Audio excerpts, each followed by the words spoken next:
사도신경 고백함으로 7월 29일 화요일 새벽기도에 함께 드리도록 하겠습니다.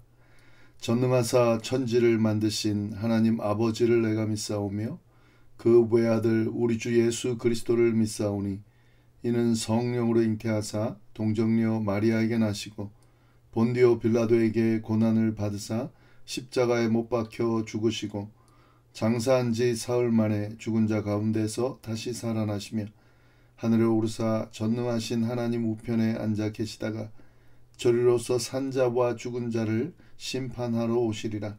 성령을 믿사오며 거룩한 공회와 성도가 서로 교통하는 것과 죄를 사하여 주시는 것과 몸이 다시 사는 것과 영원히 사는 것을 믿사옵나이다. 아멘. 찬송가 326장으로 하나님께 찬양 드리겠습니다. 오늘 이 새벽에 하나님께서 저희에게 주신 말씀은 에스겔 9장 1절부터 11절까지의 말씀입니다. 이 말씀을 우리 다 같이 한 목소리로 봉독하겠습니다. 또 그가 큰 소리로 내 귀에 외쳐 이르시되 이 성읍을 관할하는 자들이 각기 죽이는 무기를 손에 들고 나오게 하라 하시더라. 내가 보니 6 사람이 북향한 윗문 길로부터 오는데 각 사람의 손에 죽이는 무기를 잡았고 그 중에 한 사람은 가는 베옷을 입고 허리에 서기관에 먹그릇을 찼더라. 그들이 들어와서 노제단 곁에 서더라. 그룹에 머물러 있던 이스라엘 하나님의 영광이 성전 문지방에 이르더니 여호와께서 그 가는 베옷을 입고 서기관의 먹그릇을 찬 사람을 불러 여호와께서 이르시되 너는 예루살렘 성읍 중에 순행하여 그 가운데 생하는 모든 가정한 일로 말미암아 탄식하며 우는 자의 이마에 표를 그리라 하시고 그들에 대하여 내 귀에 이르시되 너희는 그를 따라 성읍 중에 다니며 불쌍히 여기지 말며 긍휼을 베풀지 말고 쳐서 늙은 자와 젊은 자와 처녀와 어린이와 여자를 다 죽이되 이마에 표 있는 자에게는 가까이 하지 말라. 내 성소에서 시작할지니라 하심에 그들이 성전 앞에 있는 늙은 자들로부터 시작하더라. 그가 또 그들에게 이르시되 너희는 성전을 더럽혀 시체로 모든 뜰에 채우라. 너희는 나가라 하심에 그들이 나가서 성읍 중에 치더라. 그들이 칠 때에 내가 홀로 있었는지라 엎드려 부르짖어 이르되 아하 주의 여호와여 예루살렘을 향하여 분노를 쏟으시오니 이스라엘의 남은 자를 모두 멸하려 하시나이까. 그가 내게 이르시되 이스라엘과 유다 족속의 죄악이 심히 중하여 그 땅에 피가 가득하며 그 성읍에 불법이 찼나니 이는 그들이 이르기를 여호와께서 이 땅을 버리셨으며 여호와께서 보지 아니하신다 함이라. 그러므로 내가 그들을 불쌍히 여기지 아니하며 긍휼을 베풀지 아니하고 그들의 행위대로 그들의 머리에 갚으리라 하시더라. 보라 가는 베옷을 입고 허리에 먹그릇을 찬 사람이 복병하여 이르되 주께서 내게 명령하신 대로 내가 준행하였나이다 하더라. 아멘. 오늘 저희가 나눌 말씀은 에스겔 9장 말씀입니다. 이 에스겔이 또 환상을 보면서 그 환상의 내용들을 쭉 기록하고 있는데 에스겔 9장을 보면 죄악으로 아주 가득했던 예루살렘의 참담한 현실을 잘 보여주고 있습니다. 하나님의 영광이 떠나기 그 직전의 모습, 그때의 예루살렘의 모습이 어떠했는지, 그리고 그 예루살렘을 향하여 하나님께서 어떻게 절규하면서 심판의 예언의 메시지를 전하는지 그 내용을 우리가 좀 잘 보면 좋겠습니다. 먼저 1절 2절 말씀 보시면 또 그가 큰 소리로 내 귀에 외쳐 이르시되 이 성읍을 관할하는 자들이 각기 죽이는 무기를 손에 들고 나오게 하라 하시더라. 내가 보니 6 사람이 북향한 윗문 길로부터 오는데 각 사람의 손에 죽이는 무기를 잡았고 그 중에 한 사람은 가는 베옷을 입고 허리에 서기관의 먹그릇을 찼더라. 그들이 와서 노제단 곁에 서더라. 아멘. 이 말씀을 보시면 하나님께서 이렇게 말씀하시는 내용을 볼 수 있습니다. 이 성읍을 관할하는 자들이 각각 죽이는 무기를 손에 들고 나아오게 하라 하시더라.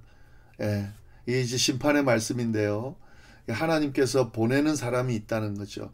예루살렘 성읍을 관할하는 그런 천사들을 보낼 건데 그 천사들을 통해서 어떻게 심판할지를 분명히 보여주고 있습니다.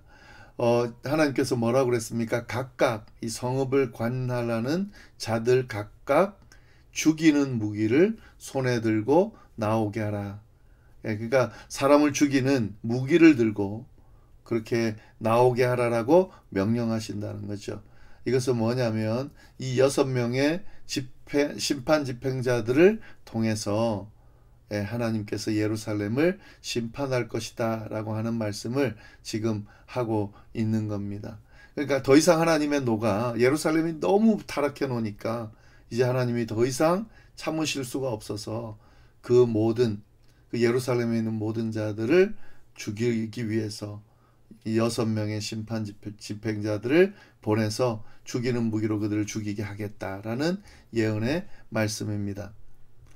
자, 그런데 이 말씀을 잘 보면은요, 그냥 단순하게 이렇게 다 심판하고 끝 이게 아니라는 것을 보여주는데 한 줄기 빛을 또 언급하고 있습니다.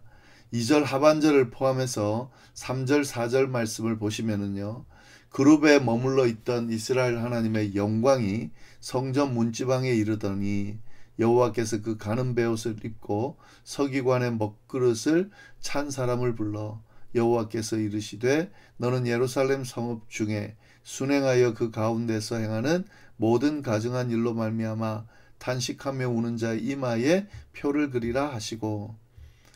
그러니까 이 6명의 심판자들 중에 다 사람을 죽이는 그런 어떤 무기를 들고 있는데 그 중에 지금 여기서 그 중이라고 하는 것은 6명의 사람들 중에 한 명일 수도 있고요. 그러니까 총 6명인데 그 중에 한 명은 다르게 했다 이렇게 할 수도 있고 그 6명의 심판자들과는 별개로 또 다르게 그 사람을 죽이는 무기를 갖고 있지 않은 모습으로 나타났다 이렇게 해석할 수도 있습니다.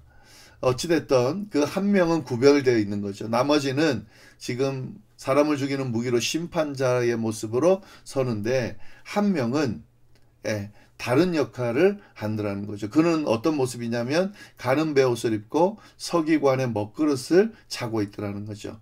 그러면서 이 먹그릇을 차고 있는 사람에게 뭘 하나님이 명령하시냐면 모든 가증한 일로 말미암아 탄식하며 우는 자를 찾아내서 그들에게 표를 하라는 거죠. 여기서 탄식하며 운다는 것은 단순히 그냥 슬퍼하는 감정을 말하는 게 아니고요. 그걸 넘어서 죄로 가득한 그 세상을 바라보면서 그 세상 가운데 하나님의 공의가 무너지는 것을 보면서 아파하고 애통해하고 그렇게 하나님의 그 뜻을 생각하면서 탄식하며 우는 그 자들을 의미하는 겁니다. 그 자들에게는 표를 그리라는 거죠. 이건 뭐냐면 구별해 두겠다는 겁니다. 모두 다 쓸어버리고 예루살렘에 있는 모든 사람들을 다 심판하고 멸망시키겠지만 그러나 탄식하며 우는 자, 이건 회개하는 자를 말하는 거죠. 안타까워하고 하나님을 향해서 용서를 구하는 자는 이마에 표를 해서 남겨두라 라고 말씀하고 계신 겁니다. 이 이마의 표는 요한계시록에 나오는 것과는 좀 다른 의미입니다. 이거는 하나님께서 남은 자로 그렇게 인쳐주신 것을 의미하는 겁니다. 하나님께서 살려주신 그 구원자로서 하나님이 특별하게 인쳐주신 자를 이야기합니다. 그 인쳐주시는 자는 어떤 자입니까? 탄식하며 우는 자. 그러니까 죄악된 세상 가운데 하나님의 이름이 더럽혀지고 하나님을 대적하는 그 모습들을 보면서 탄식하면서 회개하며 그렇게 하나님 앞에 도움을 요청하며 나아가는 그 자들은 하나님께서 심판받는 그 가운데서도 남겨두라고 명령하고 계시다는 거죠. 5절부터 7절까지의 말씀을 보면 그 내용이 이제 쭉 심판의 내용이 쭉 나옵니다. 그들에 대하여 내 귀에 이르시되 너희는 그를 따라 성읍 중에 다니며 불쌍히 여기지 말며 긍휼히 베풀지 말고 쳐서 늙은 자와 젊은 자와 처녀와 어린이와 여자를 다 죽이되 이마에 표 있는 자에게는 가까이 하지 말라. 내 성소에서 시작할지니라 하시매 그들이 성전 앞에 있는 늙은 자들로부터 시작하더라. 예. 지금 이제 심판의 내용, 예루살렘을 어떻게 심판할지 쭉 나오는데 하나님 뭐라 그러십니까? 이 성읍 중에 다니는 자들을 심판하는 것을 불쌍히 여기지 말고 긍휼히 여기지 말라는 거죠. 여기 보시면은 늙은 자, 젊은 자, 처녀와 어린이와 여자를 다 죽이라. 이게 지금 구분이 심판할 때에 어린이, 여자 살려두고 늙은 자들 살려두고 이게 아니고요. 다 죽이라는 거죠. 왜냐하면 어린이부터 늙은이들까지 다 타락했다는 거죠. 그래서 그 타락한 모습에 대한 심판으로 누구든 다 죽여야 된다라고 그렇게 이야기를 합니다. 그러나 이마에 표 있는 자, 여기도 또 나오죠. 표 있는 자에게는 가까이 하지 말아라. 이마에 표 있는 자, 자신의 잘못을 깨닫고 또 주변의 이 범죄하는 그 모습들, 타락한 모습들을 보면서 안타까이 하나님 앞에 회개하며 긍휼을 구하는 기도를 드리는 자들은 살려준다. 구별해서 남은 자로 그렇게 심판받지 않게 해준다 하는 말씀을 분명히 이야기하고 있습니다. 근데 여기서 보면 그 심판이 어디서 시작되는가라고 언급하고 있죠. 내 성소에서 시작할지니라. 굉장히 독특하죠. 이 심판이 우리가 지금 생각할 때 하나님의 심판은 타락하고 범죄한 자들을 향해서 심판할 거기 때문에 성소는 거룩한 곳이잖아요. 하나님이 구별하신 곳이고 하나님을 만나는 곳이고 그래서 이스라엘 백성들이 거룩하게 지키기 위해서 아주 중요하게 생각했던 것이 성소입니다. 그런데 하나님의 심판이 어디부터 시작된다고요? 성소부터 시작된다 하는 거죠. 외부로부터 시작되는 것이 아니라 성소부터 시작된다 하는 거죠. 왜 그렇습니까? 사실 성전은 너무너무 중요한 것이죠. 성전 밖은 이미 타락한 그런 어떤 사단이 잡고 있기 때문에 그것 자체는 지금 아직 그 성전 밖은 좀 더럽혀져 있는 모습이라도 아직은 완전한 종말의 때가 아니기 때문에 그게 허용되어집니다. 허용되어지는 건 아니지만 그러나 조금 그냥 내버려 둘 수 있어요.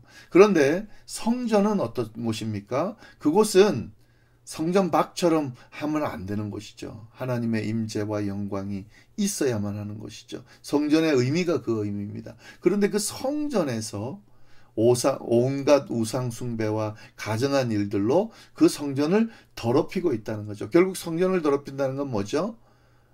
하나님의 이름을 더럽히는 거죠. 하나님의 그 권위를 완전히 망가뜨리는 거죠. 그래서 하나님께서 어디부터 심판하신다고요? 하나님께서 구별해 두신 그 성소에서부터 심판하신다 하는 거죠. 이 말씀은 우리가 오늘날 성도들에게 굉장히 이게 도전이 되는 말씀입니다. 교회가 안전한 곳이 아니에요. 교회가 하나님의 심판으로부터 다 벗어난 곳이 아닙니다. 도리어 교회이기 때문에 하나님께서 더 분명하게 보시고 그 교회가 가지고 있는 그 목적대로 교회가 잘 이렇게 유지되고 또 세워지지 못하면 어디부터 심판이 임한다고요? 교회부터 심판이 임한다 하는 거죠.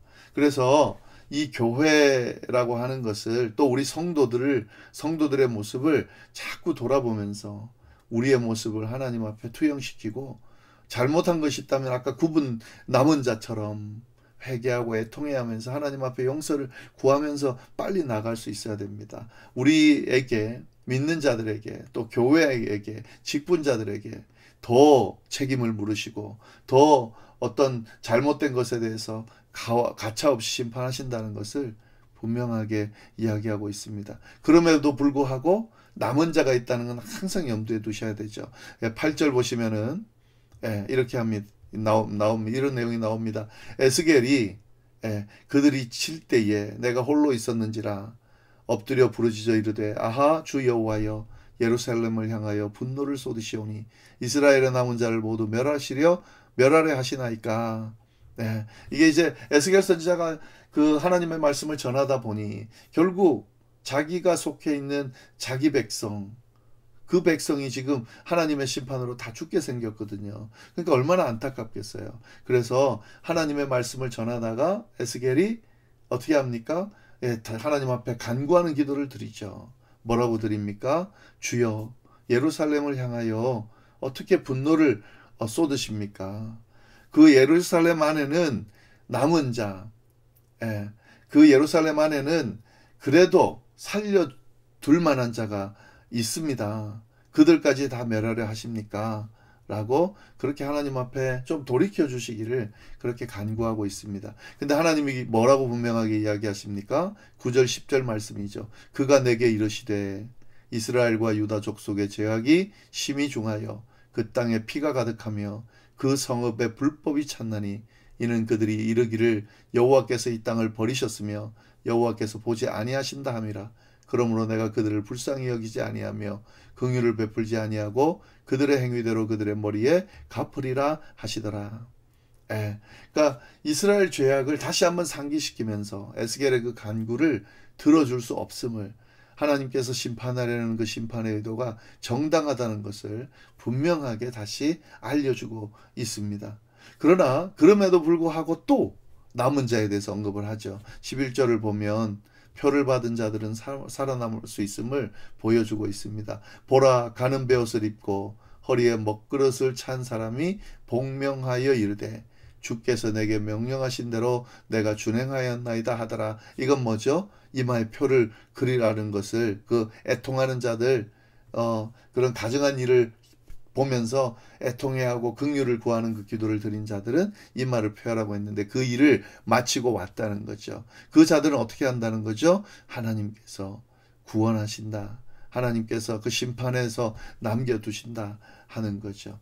네, 이게 남은 자 사상입니다. 이 성경에 이 남은 자 사상이라는 게 참 중요한데, 보시면은 항상 하나님께서 그 인류의 범죄를, 또 하나님의 백성들의 범죄를 보면서 그에 대해서 어떻게든 심판하지 않으려고 해도 계속 돌이키지 아니하고 하나님께서 용서할 수 없을, 용납할 수 없을 정도로 극도로 타락해 가는 모습을 보면서 심판할 수밖에 없죠. 그러나 그 심판 속에서도 끊임없이 남겨진 자가 있다는 것을 하나님께서 분명하게 이야기하고 있습니다. 그리고 그 남겨진 자는 하나님의 말씀에 순종하고 죄를 미워하고 하나님의 뜻을 따르려고 몸부림치는 자들, 그들을 하나님께서 구별해서 남겨두신다 하는 거죠.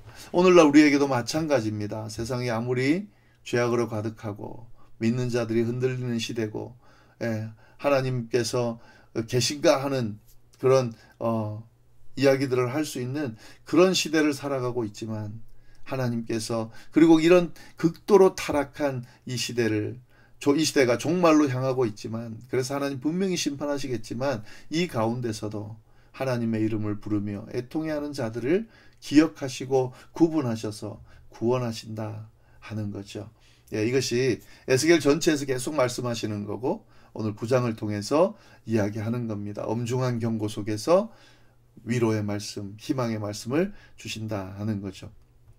오늘 나눈 말씀 잊지 말고 기억하시면 좋겠습니다. 정리하면요, 첫 번째로 우리는 하나님의 공의로운 심판이 있음을 기억해야 된다 하는 거죠. 하나님의 공의로운 심판은 반드시 임합니다. 그 기억해야 됩니다. 그러나 그 공의로운 심판 가운데서도 그 상황을 보면서 하나님 앞에 용서를 구하면서, 하나님 용서해 주십시오. 내 죄를 위해서, 내 잘못을 위해도 용서해 주시되 공동체를 위해 잘못을 놓고도 기도하면서 용서해 달라고 안타까워하는 그 모습을 가진 자들은 남은 자로 반드시 하나님께서 용서하시고 구원하신다 하는 거죠. 우리를 돌아보는 시간, 또 하나님의 심판 가운데 서지 않을 수 있도록, 남은 자에 속할 수 있도록 그렇게 우리를 돌아보고 바로 세워가는 그런 오늘 하루가 될 수 있기를 간절히 바랍니다. 기도하겠습니다. 하나님 아버지 감사합니다. 귀한 말씀 주셔서 감사하고 또 이렇게 말씀으로 저희를 깨닫고 또 우리가 무엇을 붙들어야 되고 무엇을 추구하며 살아야 되는지를 분명하게 알려주심에 감사합니다. 경고의 말씀을 잘 듣고 이 심판이 우리에게 임하지 않도록 주님 앞에 빨리 회개하고 나아가고 주님의 뜻을 따르는 그런 자들이 다 될 수 있도록, 그래서 남은 자, 구원받는 자가 다 될 수 있도록 주여 인도하여 주옵소서. 감사하며 예수님의 이름으로 기도드립니다. 아멘.